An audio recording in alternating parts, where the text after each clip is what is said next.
Hello everyone, आप सभी का स्वागत है इस पॉडकास्ट में। इस पॉडकास्ट में हमने मैम को, शशि मैम को इनवाइट किया है, जिनका अपना यूट्यूब चैनल है, जिसपे वो योग से रिलेटेड जो है इजी एक्सरसाइज, जिन्हें आप घर पे रहकर कर सकते हो और फिट रह सकते हो, उन्हें अपलोड करती हैं। तो मैम से आज हम योग के बारे में जानेंगे। तो मैम, बहुत बहुत वेलकम है आपका। आप हमारे व्यूअर्स को बताइए कि योग जो है हमारी लाइफ में कितना जरूरी है और उसके क्या क्या फायदे होते हैं। जी मैम। फर्स्ट ऑफ ऑल आपका बहुत बहुत धन्यवाद अपने चैनल को मुझे बुलाने के लिए, अपने पॉडकास्ट में इनवाइट करने के लिए। आपका बहुत ही अच्छा क्वेश्चन है। योग क्या है? योग मन, शरीर, इंद्रियों को साध कर एक और लगाना ही योग होता है। जी जी मैम। मैम, हमारे व्यूवर्स को आप बताइए कि यदि योग करते हैं तो उसके क्या क्या बेनिफिट्स, जैसा हम सभी को पता है यदि योग करेंगे तो देखो स्वस्थ तो हम रहेंगे, फिर भी आप अपने पॉइंट ऑफ व्यू से बताइए कि योग करने के क्या क्या लाभ होते हैं। योग करने का क्या लाभ है? सिर्फ मैं एक लाइन में कहूंगी, योग करने से आप मेंटली फिजिकली स्ट्रांग होते हैं। जी जी मैम। मैम, योग के लिए कोई विशेष उपकरण होना जरूरी है या मतलब बिना किसी उपकरण से भी मतलब हम कर सकते हैं आप योग घर पे रहते हुए? आपके अंदर इच्छा शक्ति होना बहुत जरूरी है। आपको किसी वस्तु की जरूरत नहीं है, पहले आपके अंदर इच्छा शक्ति होनी चाहिए। अगर आपके अंदर इच्छा शक्ति है, आप बिना किसी उपकरण की सहायता से आप अच्छे से योग कर सकते हैं। जी जी मैम। तो जरूरी नहीं है कि कोई मतलब उपकरण ही हम लाएं, कोई मशीन घर पे रखें। आप इजी टू एक्सरसाइज बहुत होती हैं और मैम भी अपलोड करती रहती है। आप मैम का चैनल मतलब देख सकते हो, वीडियोस बहुत सारे शॉर्ट्स मैम ने डाले हुए हैं जिसमें किसी उपकरण की आपको जरूरत नहीं है। आप घर पे रहते हुए अपने आप को स्वस्थ रख सकते हो अच्छे से। मैम, योग का अभ्यास कब करना चाहिए? योग का अभ्यास वैसे तो सुबह मॉर्निंग टाइम में करना चाहिए, लेकिन अगर आपको जब भी कभी भी टाइम मिले, योग में 84 लाख आसनों में कुछ आसन ऐसे होते हैं जिन्हें आप खाना खाने के बाद भी कर सकते हैं, दोपहर में भी कर सकते हैं, शाम को भी कर सकते हैं। लेकिन इच्छा शक्ति के साथ अच्छे से अगर आप चाहें तो कभी भी कर सकते हैं और अपने शरीर को फिट रख सकते हैं। हाँ, मतलब आपका कहने का मतलब ये है कि ऐसा कुछ नहीं है कि हमें मॉर्निंग में ही करना है। यदि आप मॉर्निंग में टाइम नहीं दे पा रहे हो तो मतलब जब भी डे में आपके पास टाइम है तभी आप कर सकते हो। जी जी मैम। मैम, वज्रासन के बारे में थोड़ा सा आप हमारे व्यूअर्स को बताएं, वज्रासन के बारे में। ये वज्रासन जो आपने पहले अभी क्वेश्चन किया था कि हमें योग कब करना चाहिए, उसी से रिलेटेड है वज्रासन। 84 लाख आसनों में वज्रासन ही इकलौता एक आसन ऐसा है जो खाना खाने के बाद किया जाता है। इसे आप खाना खाने के बाद कर सकते हैं। इसमें सिंपली आपको बैठना होता है।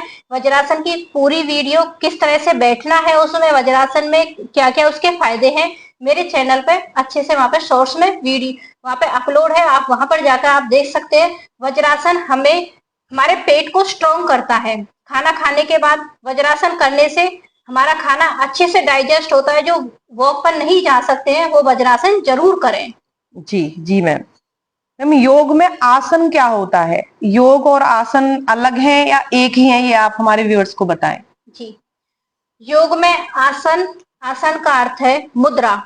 जी जी शरीर को किसी भी मुद्रा में ढालना या फिर कोई भी पोस्चर मुद्रा को ही आसन कहा जाता है। जी जी। बहुत अच्छी जानकारी आपने हमारे व्यूअर्स को दी। मैम, हमारे व्यूअर्स को आप ये भी बताइए, जैसे अभी गर्मी का मौसम है, गर्मी बारिश में कौन से जो आसन है या प्राणायाम है वो करने चाहिए जिससे हेल्प मिलती है मतलब स्वस्थ रहने में? अभी मौसम जैसे कि अभी गर्मियां गई हैं जस्ट अभी, अब बारिश का मौसम चला हुआ है। गर्मियों में हमें शीतली शीतकारी प्राणायाम जरूर करना चाहिए। शीतली और शीतकारी प्राणायाम करने से हमारा पेट ठंडा रहता है। अगर हमारा पेट ठंडा रहेगा तो हमारा दिमाग भी ठंडा रहेगा। इसलिए शीतली और शीतकारी प्राणायाम गर्मियों में करें। अब जैसे कि बारिश का मौसम चला हुआ है, कभी गर्मी है कभी सर्दी है, इस मौसम में आप अनुलोम विलोम जरूर करें। ये अनुलोम विलोम ऐसा आसन है जिसे कोई भी कभी भी बैठकर कहीं भी कर सकता है। खाना खाने के, यहाँ तक कि खाना खाने के बाद भी अनुलोम विलोम किया जा सकता है। जी जी मैम। मैम, आजकल सबसे बड़ी जो समस्या है वो क्या है आपके अकॉर्डिंग? आजकल सबसे बड़ी समस्या है 90% लोगों की पेट साफ ना होना। 90% लोगों में आजकल पेट साफ नहीं होता है। इसलिए आसनों से, प्राणायाम से अपने हाथों को मजबूत बनाइए। हाथ और दांत का आपस में रिलेशन होता है। अगर आपके आंत साफ होंगी, आंत मजबूत होंगी, तभी आपके दांत मजबूत हो सकते हैं। अगर आपके आंतों में सडन मल आपका अच्छे से नहीं बाहर निकल पा रहा है तो मुंह से भी दुर्गंध युक्त सांसें आनी शुरू हो जाती हैं। इसलिए पहले अपनी आंतों को साफ करना शुरू करें। तो सबसे बड़ी समस्या आज की डेट में यही है कि अपने पेट को पहले साफ रखने, कैसे साफ रखा जाए। जी जी मैम। मैम आजकल डिप्रेशन बहुत होता है लोगों को, डिप्रेशन और एंजाइटी, तो उसको कैसे मतलब करें हम ठीक, तो उसके बारे में आप थोड़ा सा बताइए। देखो कि आजकल भागदौड़ भरी जिंदगी के कारण लोगों को डिप्रेशन, छोटी छोटी बातों के कारण लेडीजों में, यहाँ तक कि अब तो बच्चों में भी ये सिर दर्द, डिप्रेशन, एंजाइटी की बीमारियां होने लगी हैं। इसका कारण क्या है कि हर छोटी छोटी बात को हम अपने दिल पे ले लेते हैं। अगर हम मेंटली स्ट्रोंग हैं, अगर कोई इंसान मेंटली स्ट्रोंग है तो उसे डिप्रेशन, एंजाइटी जैसी समस्या कभी नहीं हो सकती है। इसीलिए अपने आप को मेंटली स्ट्रोंग कीजिए। मेंटली स्ट्रोंग आप तभी कर सकते हैं जब आप डेली प्राणायाम करेंगे। अपने लिए कम से कम 30 मिनट जरूर निकालें अपने शरीर के लिए, तभी अपने आप को आप फिट रख सकते हैं। आप अगर मेंटली स्ट्रोंग है तभी आप फिजिकली स्ट्रोंग हो सकते हैं। सारा खेल हमारे दिमाग का होता है। अगर हमारा दिमाग फिट है तो तभी हमारा शरीर कुछ काम करने के लायक होता है। जी जी मैम, बहुत सही आपने बताया। आजकल सभी को, छोटे छोटे बच्चों को भी डिप्रेशन होता है, तो एंजाइटी होती है, तो हमें अपने स्वास्थ्य को अच्छा रखना है, योग करना है, प्राणायाम करना है, हमें अपने लिए जरूर, स्वास्थ्य के लिए जरूर टाइम निकालना है। हम पूरा दिन इतनी सारी एक्टिविटीज करते हैं तो हमें अपने स्वास्थ्य के लिए भी टाइम जरूर देना चाहिए। जी मैम। मैम ध्यान क्या है? ध्यान ध्यान ध्यान अगर आप, मैं इजी वे में कहूँ कि ध्यान क्या है, जैसे कि हम बचपन में अपनी मम्मी से, पापा से, दादा दादी से ये बातें सुनते हैं, बेटा ध्यान से रोड पार करना, बेटा ध्यान से ये काम करना, बेटा ध्यान से ये वो करना। किसी काम को फुल फोकस माइंड होकर करना ही ध्यान है। ध्यान ये नहीं है कि आप आंखें बंद करके आप पाताल लोक में पहुंच जाओ, ये ध्यान नहीं है। आप अपना फोकस्ड होकर, फोकस माइंड होकर, अगर आप पढ़ाई कर रहे हैं, अगर आप बच्चे हैं पढ़ाई कर रहे हैं तो आप पूरा फुल फोकस होकर अपना पढ़ाई कीजिए, वही आपके लिए ध्यान है। अगर हम हाउस वाइफ है, कोई हाउस वाइफ है, अगर वो खाना अच्छे से पूरा फुल फोकस होकर खाना बनाएगी तो वो खाना अच्छा बनेगा, अगर उसने ध्यान से खाना बनाया है। अगर हम कहीं, बाकी ध्यान की और भी परिभाषाएं हैं।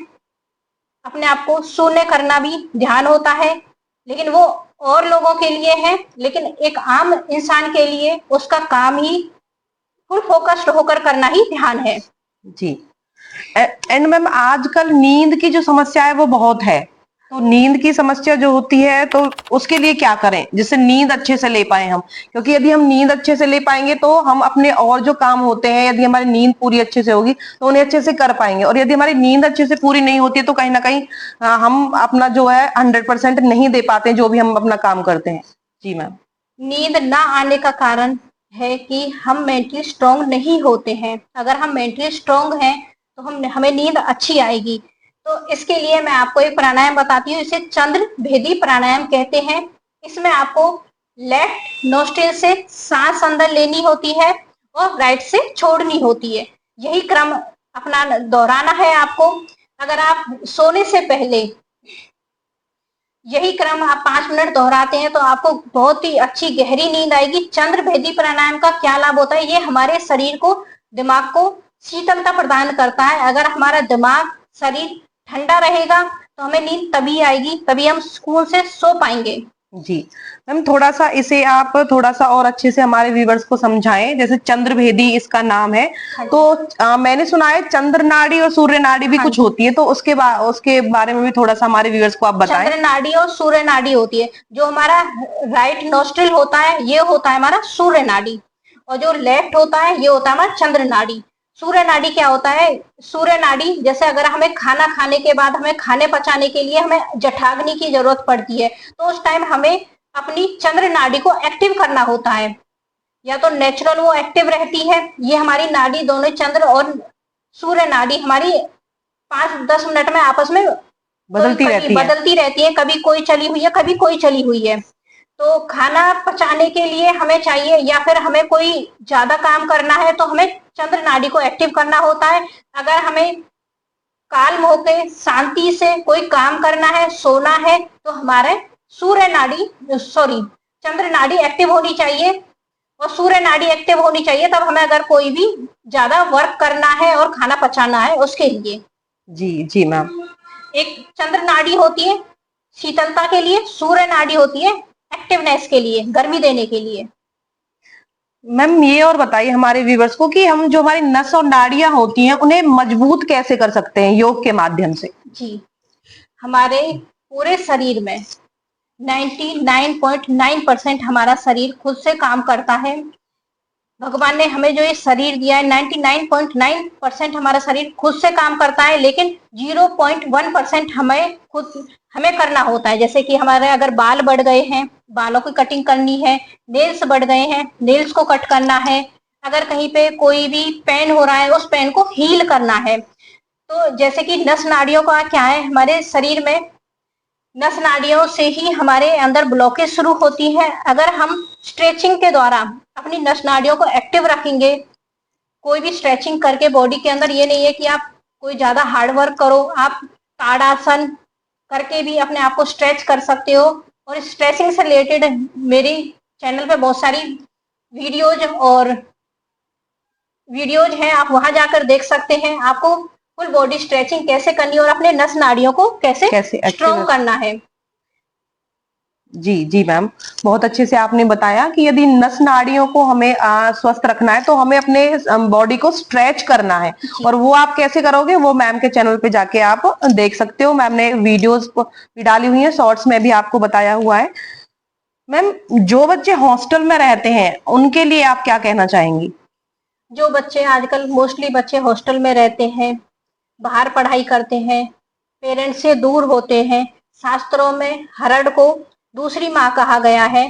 तो मैं पेरेंट्स के लिए एक ही बात कहना चाहूंगी कि हर कोई माँ अपने बच्चे के साथ नहीं रह सकती है, लेकिन जो शास्त्रों में हरड़ को दूसरी माँ कहा गया है, उसका चूर्ण बना के घी में उसे रोस्ट करके उसका चूर्ण बना के अपने बच्चों को जरूर देना चाहिए। इसे कैसे बनाना है चूर्ण को, वो मेरी आप वीडियो में जाके देख सकते हैं। वो चूर्ण आप बच्चे को जरूर डिब्बी में पैक करके दें अपने बच्चे को। हफ्ते में 1 या 2 बार वो हरड़ का चूर्ण सेवन करने से आपके बच्चे की जो आते हैं वो मजबूत होंगी। चाहे उन्हें मेस में, हॉस्टल में कैसा भी खाना मिल रहा है, वो खाना सभी तरह का उन्हें डाइजेस्ट होगा। सभी बीमारियां हमारी पेट से शुरू होती हैं। अगर हमारा पेट साफ रहेगा तो बच्चों का पढ़ाई में भी मन लगेगा, उन्हें गैस, अपच, ब्लोटिंग जैसी समस्या भी नहीं होगी। और गैस के कारण ही कभी कभी बच्चों में सिर दर्द भी हो जाता है। इसलिए अपने बच्चों का पेट का जरूर ध्यान रखें। मैं पेरेंट्स को यही कहना चाहूंगी, अपने बच्चों को जरूर दें हरड़ का चूर्ण बना के। हफ्ता में 1 या 2 दिन वो पानी के साथ या दूध के साथ सोने से पहले जरूर लें बच्चे। जी मैम, बहुत अच्छी जानकारी आपने हमारे व्यूवर्स को दी। और जैसा कि मैम ने बताया कि योग जो है हमारी लाइफ में बहुत जरूरी है। कहीं ना कहीं हम इन चीजों को निगलेक्ट कर देते हैं, डेली लाइफ में इतने बिजी हो जाते हैं, पर हमें अपने स्वास्थ्य को भी प्रायोरिटी देनी है और टाइम निकालना है। जैसा कि मैम ने बोला कि जरूरी नहीं है कि हमें मॉर्निंग में ही करना है योग, जब भी आपको टाइम मिले। बहुत सारे योग, बहुत सारे आसन प्राणायाम ऐसे होते हैं जिन्हें आप किसी भी टाइम कर सकते हो। तो मैम बहुत बहुत धन्यवाद, आपने इतनी